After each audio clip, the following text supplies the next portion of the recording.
शाहजहाँ के प्रारंभिक विद्रोह की अगर हम बात करें तो बुंदेलों का विद्रोह होता है दोस्तों 1628 से 1635 तक। इसके समय में 1628 में ओरछा के शासक झुंझार सिंह ने विद्रोह किया। अंततः 1635 में इस विद्रोह का अंत हुआ और झुंझार सिंह की हत्या कर दी गई थी दोस्तों। इसके बाद हम बात करें खानजहाँ लोधी द्वारा विद्रोह है। खानजहाँ लोधी द्वारा विद्रोह भी दोस्तों 1628 से 1631 के बीच में किया जाता है। दक्षिण भारत में खानजहाँ लोधी एक अफगान सरदार था जो मुगलों के ही अधीन था। शाहजहाँ के समय में विद्रोह घोषित करते हुए अहमदनगर चले जाता है और वहाँ जाकर खुद को स्वतंत्र घोषित कर देता है दोस्तों। इसके बाद इस बात से दुखी होकर शाहजहाँ उसका पीछा करवाता है। कई युद्ध लड़े जाते हैं। अंततः इस विद्रोही को 1631 में दोस्तों मृत्युदंड दे दिया जाता है दोस्तों। इसके बाद हम बात करें कि शाहजहाँ के समय पुर्तगालियों ने भी दमन किया। पुर्तगालियों का दमन कैसे किया गया दोस्तों 1632 में। पुर्तगाली जो भारत में व्यापारिक कंपनी के रूप में आए थे वे शाहजहाँ के समय उद्दंडता शुरू कर देते हैं, जैसे कई क्षेत्रों में मुगल सैनिकों को भगाना, खुद से ही कर वसूलना, कर को बचाना, यहाँ तक कि भारतीय महिलाओं से विवाह करना, जबरदस्ती उन पर ईसाई धर्म थोपना, इस तरह के कार्य करने लगते हैं दोस्तों पुर्तगाली।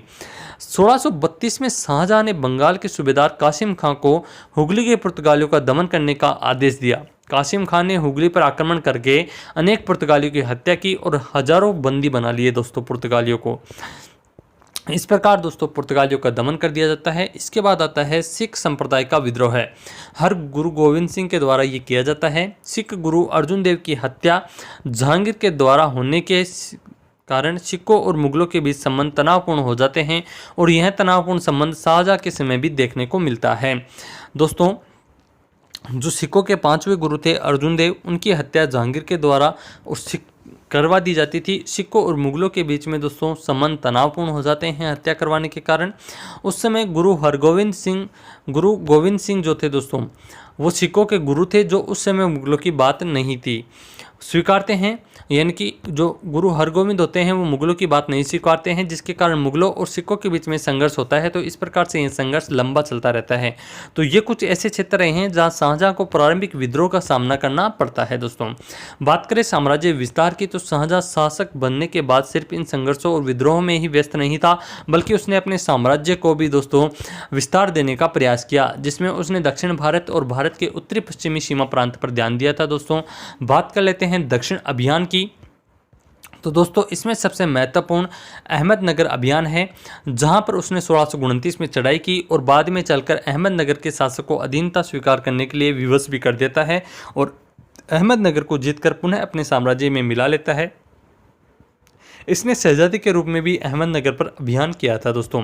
शहजादी के रूप में मतलब है दोस्तों उस समय दोस्तों शाहजहाँ शासक नहीं था, जहांगीर ही शासक था और दोस्तों उस समय शहजादी के रूप में अहमदनगर पर अभियान किया था दोस्तों इसने। इसके अलावा इसने गोलकुंडा और बीजापुर भी अभियान किया, लेकिन यहाँ वह संघर्ष ज़्यादा मजबूती से नहीं रख पाता है, क्योंकि यह वह दौर था जब उसकी पत्नी अर्जुमंद बानो बेगम की 1631 में मृत्यु हो जाती है और वह बार बार लौटकर उत्तर भारत की ओर वापस आ जाता है दोस्तों। इसके बाद हम बात करें कि इस प्रकार दक्षिण भारत में पूर्ण विजय गोलकुंडा और बीजापुर पर तो नहीं हो पाती है, परंतु अहमदनगर पर पूर्ण विजय दर्ज की जाती है। अपने शासन के समय शाहजहाँ अपने पुत्रों को अलग अलग जगह का सूबेदार बनाया हुआ था और इस दौरान औरंगजेब जो शाहजहाँ का पुत्र था और जो बाद में शासक बनता है उसे मूल रूप से दक्षिण भारत का सूबेदार बनाया गया था दोस्तों। औरंगजेब को दोस्तों दक्षिण भारत का सूबेदार बनाया गया था। बात कर लेते हैं दोस्तों कंधार अभियान की। तो दोस्तों इसके कंधार भारत के उत्तर पश्चिमी सीमा प्रांत अफगानिस्तान क्षेत्र में था, यानी कि शाहजहाँ के समय कंधार भारत के उत्तर पश्चिमी सीमा प्रांत अफगानिस्तान के क्षेत्र में था और इस क्षेत्र में ईरान यानी कि फारस का अधिकार हो चुका था। जहांगीर के समय ही यह क्षेत्र ईरान व फारसियों के पास चला गया था और यह एक ऐसा सीमा प्रांत क्षेत्र था जहां से किसी के भी भारत में प्रवेश करने के रास्ते बनते थे दोस्तों, यानी कि दोस्तों भारत में आसानी से कंधार क्षेत्र से प्रवेश किया जा सकता था। बात करें शाहजहाँ से जुड़े महत्वपूर्ण बिंदुओं की तो दोस्तों शाहजहाँ के काल को दोस्तों स्थापत्य कला का स्वर्ण युग कहा जाता है। स्थापत्य कला का स्वर्ण युग कहा जाता है शाहजहाँ के काल को। शाहजहाँ के काल को स्थापत्य कला का स्वर्ण युग इसलिए कहा जाता है क्योंकि इसके समय कई स्थापत्यों का निर्माण किया गया था। स्थापत्य का मतलब है दोस्तों नए निर्मित किले या दीवारें या मजबूत दोस्तों और सुंदर सुंदर दोस्तों भव्य कलाकृतियाँ, यानी कि दोस्तों जिनमें आता है दिल्ली का लाल किला, जामा मस्जिद, आगरा के किले में मोती मस्जिद, दीवाने आम और दीवाने खास का निर्माण भी शाहजहाँ के द्वारा करवाया गया था दोस्तों। अपनी बेगम मुमताज़ महल की याद में दोस्तों शाहजहां ने ताजमहल का निर्माण करवाया था। उस्ताद ईसा ने ताजमहल की रूपरेखा तैयार की थी दोस्तों। ताजमहल का निर्माण करने वाला मुख्य स्थापत्य कलाकार उस्ताद अहमद लाहौरी था दोस्तों। ये आपको ध्यान में रखना है, ताजमहल का निर्माण करने वाला मुख्य स्थापत्य कलाकार उस्ताद अहमद लाहौरी था। इसके बाद में हम बात करते हैं दोस्तों, कई शैलियों को मिलाकर के ताजमहल का निर्माण करवाया गया था और ताजमहल को बनने में लगभग 22 वर्ष लगे थे। 1631 से 1653 तक दोस्तों ये तैयार हुआ। 1631 में बनाना शुरू किया गया, 1653 में बनकर के पूर्ण हुआ। 1631 से 1653 के बीच में 22 साल का समय लगा और ताजमहल को बनाने में जो संगमरमर का उपयोग किया गया था वह राजस्थान के मकराना से लाया गया था और पूर्णतः सफेद संगमरमर का उपयोग इसमें किया गया था दोस्तों। मयूर सिंहासन 17वीं सदी की शुरुआत में शाहजहां द्वारा बनाया गया था। यह भारत में मुगल सम्राटों का आसन था और इसे दिल्ली के लाल किले में दीवाने खास में रखा गया था दोस्तों। मयूर सिंहासन को सोने और जवाहरात में ढक दिया गया था, जिससे उसके ऊपर जाने की सीढ़ियां थी और शासक जमीन से ऊपर बैठते थे दोस्तों। मयूर सिंहासन में प्रसिद्ध कोहिनूर हीरा भी लगा हुआ था। जब 1739 में नादिर शाह ने भारत पर हमला किया और लूट लिया तो वह अपने साथ कीमती सिंहासन भी दोस्तों अपने साथ ले गया था। शाहजहां ने 1638 में अपनी राजधानी को आगरा से दिल्ली लाने के लिए यमुना नदी के दाहिने तट पर शाहजहानाबाद की नींव डाली दोस्तों। शाहजहां के दरबार में प्रमुख चित्रकार थे मोहम्मद फकीर और मीर हासिम। इसके बाद अगर हम बात करें तो शाहजहां के समय जो संगीतज्ञ थे उसके दरबार में रहते थे वह लाल खां थे, जिसे शाहजहां ने दोस्तों गुण समंदर की उपाधि दी थी दोस्तों। लाल खां को दोस्तों गुण समंदर की उपाधि दी थी, जो शाहजहां के शासनकाल में उनके दरबार में संगीतज्ञ थे दोस्तों, संगीत दोस्तों कला में निपुण थे। शाहजहां ने सिजदा और पेबोस प्रथा को बंद करवाया था, जिसमें सिजदा का अर्थ होता है कि राजा को सर झुकाकर सलाम करना और पेबोस में भूमि पर बैठकर राजा के पैरों को चूमना होता था। इन दोनों प्रथाओं को दोस्तों शाहजहां ने बंद कर दिया था, यानी कि कोई भी राजा को दोस्तों, यानी कि शाहजहां को या दोस्तों आगे कोई राजा बनेगा उसको दोस्तों सर झुका करके सलाम नहीं किया जाएगा, उसकी भूमि पर बैठ करके राजा के पैरों को चूमने की कोई आवश्यकता नहीं है। ऐसा दोस्तों ये दो प्रथाएं थी जिनको दोस्तों शाहजहां ने बंद कर दिया। शाहजहां ने तीर्थ यात्रा कर पुनः लागू किए थे, तो इन करों को लागू करने के बाद में कविंद्राचार्य के प्रयासों की वजह से बनारस और इलाहाबाद के क्षेत्र का तीर्थ यात्रा कर हटा दिया गया था दोस्तों। इसके बाद में हम बात करें तीर्थ यात्रा कर का मतलब है दोस्तों, जो हिंदू धर्म के लोग होते थे वो तीर्थ पर जाते थे। आप सभी को पता है कि अनेकों तीर्थ हैं जहां पर हिंदू धर्म के लोग जाते हैं, तो तीर्थ पर जाने से पहले मुगलों को कर देना होता था हिंदुओं को, यही तीर्थ यात्रा कर होता था दोस्तों। इसके बाद में हम बात करें कि उत्तराधिकार का युद्ध। उत्तराधिकार का युद्ध 1658 से 1659 के बीच में चला।